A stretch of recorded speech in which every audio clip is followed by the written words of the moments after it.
You're nothing, boy. You're finished already. Look at me. Look at me. You know you're done. You are Ali.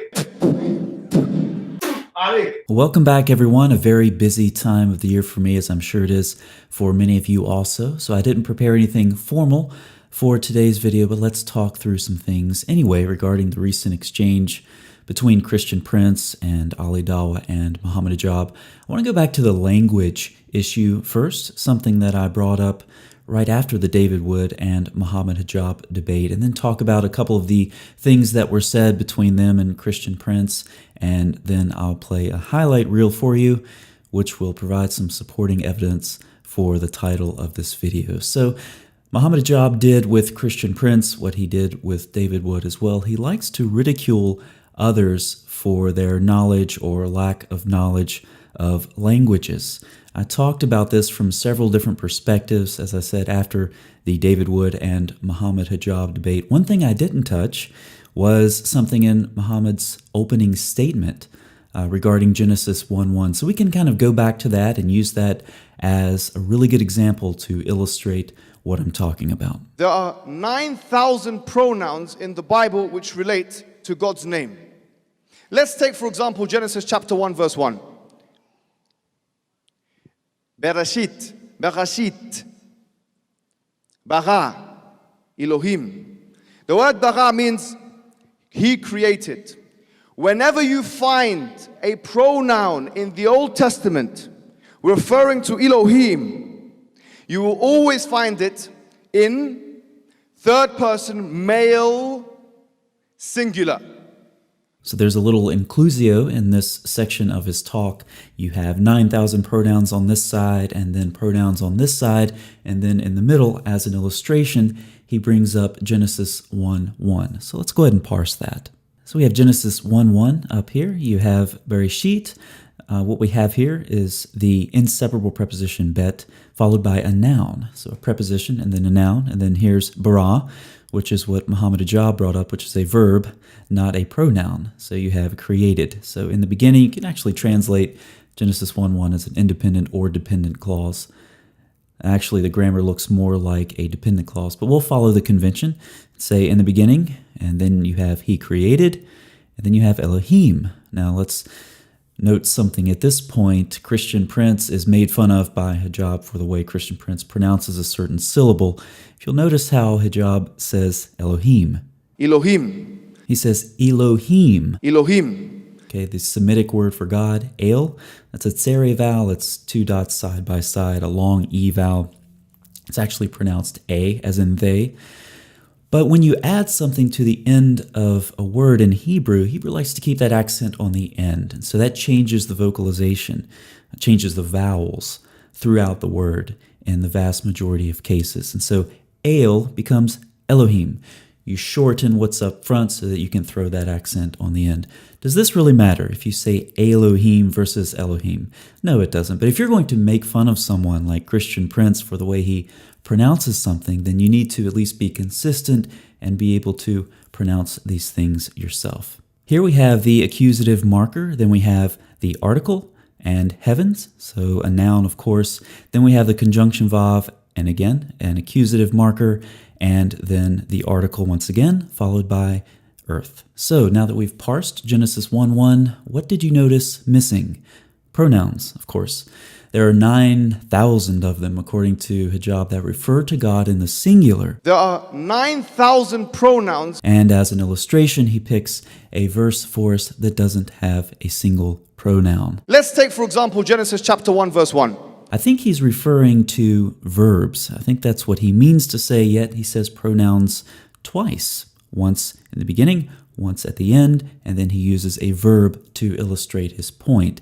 If you'll notice at this point in his presentation, it's fairly early on in it. He's obviously done a lot of preparation. He's obviously very confident. But then when he gets to this discussion of Hebrew and Hebrew grammatical terms, he is on very shaky ground. You can tell when someone is proficient and confident in talking about things like grammar. So when it comes down to it, it really doesn't matter how much Arabic or Hebrew you know, or whatever, Greek if you want to study the New Testament. When it comes down to exegesis and interpretation, what is critical is not that you can sight read the text, but that you know things like grammatical rules and how they function. You know parts of speech. You have to know this basic nuts and bolts stuff before you do interpretation, which is what Hijab, of course, pretends to do later on in this debate.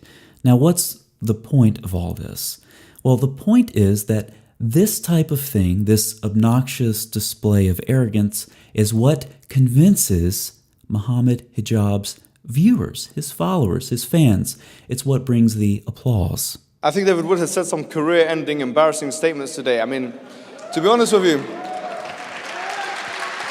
Now, this is very problematic. As I said, these people are convinced not by what he's saying, but how he's saying it. How do you get through to someone like this with an anti-intellectual bias? Doesn't matter what the person says. They just showed you a verb to illustrate a pronoun. It doesn't matter. You can still mock someone for not knowing the language that you yourself don't know. And as long as you do that convincingly enough, people cheer, people applaud, people say that you won.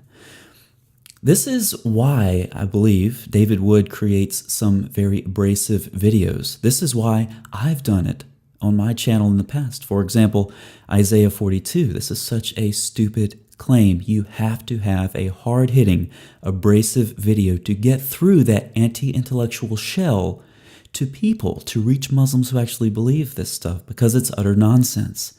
And so the Hijab, Muhammad Hijab, anti-intellectual bias, and the crowd that follows him is part of the reason for these abrasive videos, these hard-hitting videos that try to get through, once again, that anti-intellectual shell. Now, if you notice, Hijab criticizes David Wood for the way he produces some of his Islamic material. That's one of Hijab's main contentions, main problems, personal problems against David Wood. Yet it's Muhammad Hijab and his anti-intellectual crowd that requires us to produce such content to get through to Muslims, to pierce through that anti-intellectual shell. Now, let's check out this clip from Benjamin Summer. So when the New Testament talks about Jesus as being some sort of small-scale human manifestation of God, that's really, it sounds to Jews so utterly pagan, but what I'm suggesting is perhaps the radical idea for us Jews that in fact it's not so pagan. That in fact there was a monotheistic version of this that existed already in the Tanakh. So for those who want to argue against Trinitarian theology from the Old Testament, they do so in ignorance. They're not aware of the history of Jewish thought on this issue, and they're also not aware of the actual text of the Old Testament, where singular verbs are applied to multiple subjects, such as in Genesis 48. This apparently is not even on Muhammad Hijab's radar. He's not a very thorough thinker about these things. Also, you do have plural verbs that apply to God, and I've just put a couple of examples up on the screen for you. So the argument against the Trinity from the Old Testament is demonstrably flawed, and that's a fact.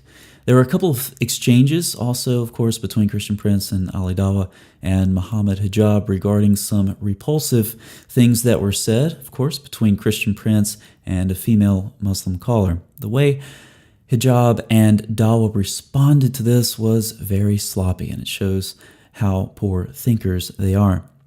There are two things going on with what Christian Prince is doing. One is the form of his argument, and the other is the substance of his argument. So the form of his argument is to role play. He puts himself in the role of a Muslim man who is acting out the teachings in the Quran and in the Hadith. And by extension, of course, he puts the woman in the role of someone who is subjected to these actions that are being carried out based on what the Hadith and the Quran say. That's the form of the argument. But of course, there's the substance of the argument, and the substance of the argument is adapted right from Islam's primary sources, right from the Quran and right from Sahih narrations. Now, what Hijab and Dawah appear to be doing is arguing against the substance of what Christian Prince is saying, but that's in their sources. That's their problem. The best thing they can do is argue against the form of what Christian Prince is saying and say, no, you shouldn't role play like that. You shouldn't say those things to a woman, even if you're role playing. But then, of course, by extension, the problem is, well, what's the issue with Christian Prince role playing with a woman like this? Well, the issue is the substance of what Christian Prince is saying, which goes right back to Islam's primary sources. It's ironic that Muslims have an issue with this when the things that Christian Prince is saying come right from the Quran and right from the Hadith. Did Christian Prince say that all Muslim women have AIDS and that they're all prostitutes? Once again, let's role play. If we role play, absolutely. Let's put every Muslim man in the place of Muhammad and every Muslim woman subjected to the type of behavior that Muhammad practiced. Muhammad had intercourse with all of his wives in a single night and then took a bath. I can't think of anything that spells sexually transmitted diseases more explicitly in large, bold letters than that. What about Muslim women who Muslim men are allowed to have intercourse with as long as they pay them? Oh, but in Islam we call it marriage, and so it's okay to pay a woman for intercourse and then send her off. Now, you can see how this works, back to the point about the difference between the form and the substance of an argument. Muslim women do not all have sexually transmitted diseases. They're not all prostitutes. Absolutely not. It's a repulsive thought. But what is just as repulsive is that they would be if the things that Allah permits in the Quran and the things that Muhammad did were actually practiced by Muslim men. Muslim women would be in even much more trouble than they are now. Ali Dawah asked Christian Prince something to the effect of, would Jesus approve of what you're doing?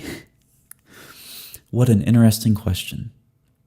I have no idea how Jesus would respond to some idiot running around in the first century telling women to put their breasts in the mouths of adult men.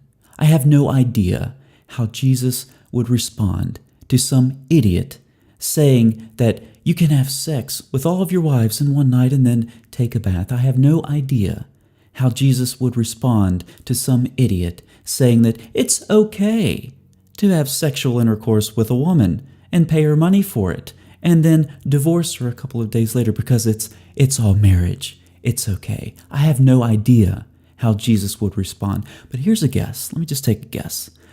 It wouldn't be nice.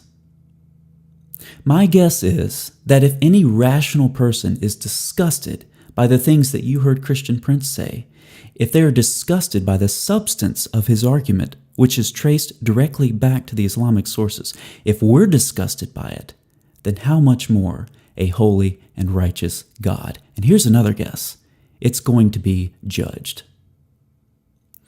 Now, as we move towards this highlight reel, you might ask, why isn't Ali Dawah in the title? I have to say this, just from what I saw, Ali Dawah was not comfortable with some of the things that Muhammad Hijab was saying or the way that he was saying them. So he tried to reel Hijab in during several instances of this discussion. Here are a couple of examples. This bastard, this boy, call him a boy. No, the bastard boy. You know that I'm gonna know it from memory, and you're gonna get humiliated, boy. Okay. Yeah, that's how I'm gonna know. Okay. And that's why I'm gonna give him one more chance. So you can see in several cases he tries to steer Hijab back on course as he's going off the tracks. So as we go through the highlight reel, and of course the video you just saw, sorry about the video quality. It's strange because both of them have been asking for money since the David Wood debate, and I don't know where that money's going, but it's obviously not going toward improving their production quality. What you're hearing, the audio is just ambient room noise. They have two Shure SM7B microphones sitting in front of them. They apparently can't figure out how to get the output of those microphones to the input of their live stream. So you just have this ambient, echoey room noise that you have to deal with. Nothing I can do about that. But here we go into the highlight reel. Some of this is potentially funny.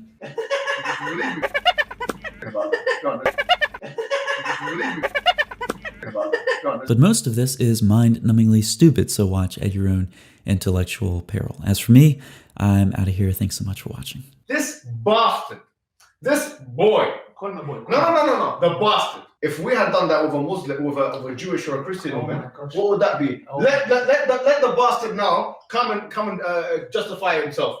Come on, bastard, give us a call and justify yourself. You are Alik. You are Alik. You're nothing. Do you understand? You wouldn't come and speak to me like that. Yeah, you're telling them about them things, yeah, and you're lying to them. You can't even read the Arabic language. Let me give you one more chance.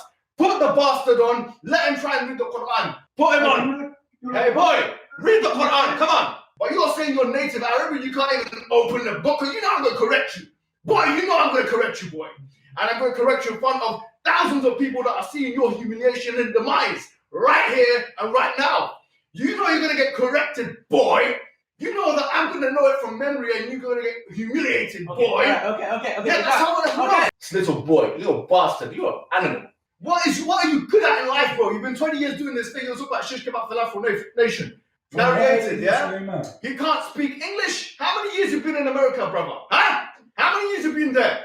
And you can't speak English? What you been doing there? Hiding, yeah? Hiding. But all of these conversations you're having on Skype, you're hiding, boy. You're hiding. And you know you can't come out and show your face. You're hiding. You can't even speak Arabic, boy. That's not Jabi. There's no Ain there.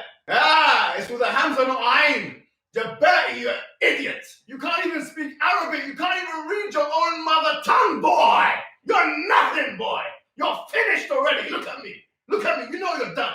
Keep playing the thing. That's how you would look like. You wouldn't even dare try and read it in front of me, boy. You wouldn't try. You wouldn't try. You're sick. You're sick. Ali. What? I didn't hear you. What? What is You're sick. You're sick. Ali. You are Ali. You are Ali. A spit. You are Ali. Ali.